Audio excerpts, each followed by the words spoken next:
Woman who went to the palace as a concubine at the age of only 14. A woman who was accused of murder, poison, and even black magic. I will tell you how she removed her rivals one by one, how she forced all the scholars and ministers of the Tang Dynasty to kneel down, and how she achieved the throne where no woman had ever sat before. But the biggest question, which will come out in the end, was Empress Wu really a cruel and bloody woman, or was she a genius who brought China to its golden age?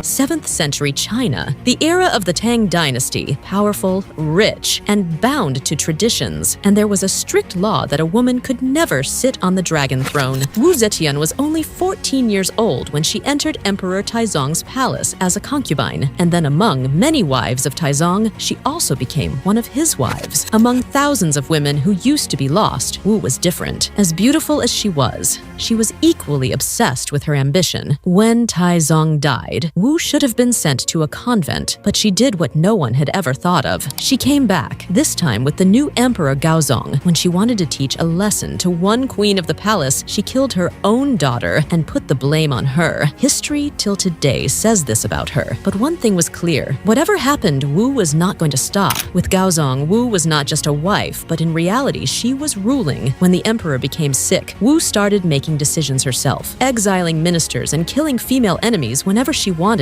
This was her method. Confucian scholars said, "She is a snake. She is poisoning the throne." But the more they tried to stop her, the more her power increased. Every enemy fell, and every fall brought her closer to the throne. In 690, Wu Zetian did what was impossible. She declared herself emperor, the first woman in 5,000 years of history who sat on the dragon throne. In the city of Luoyang, drums were beaten, flags waved. When on the golden throne a woman was sitting, scholars were shouting that this was blasphemy, that a woman had been placed on the throne. But the people, they saw the result. Wu expanded borders, raised new officials based on talent, and laid the foundation of a new capital. In her era, trade grew, arts developed, and China's power reached new heights. Even today, the world sees the legacy of Empress Wu in two ways. Some people say she was a tyrant who kept killing her own family, and some say she was a visionary who broke traditions and proved that a woman can also run an empire. Maybe the truth is between both. Maybe she was both, a monster and also a genius, the woman who wrote her name on the walls of history with fire and steel. Now the question is for you.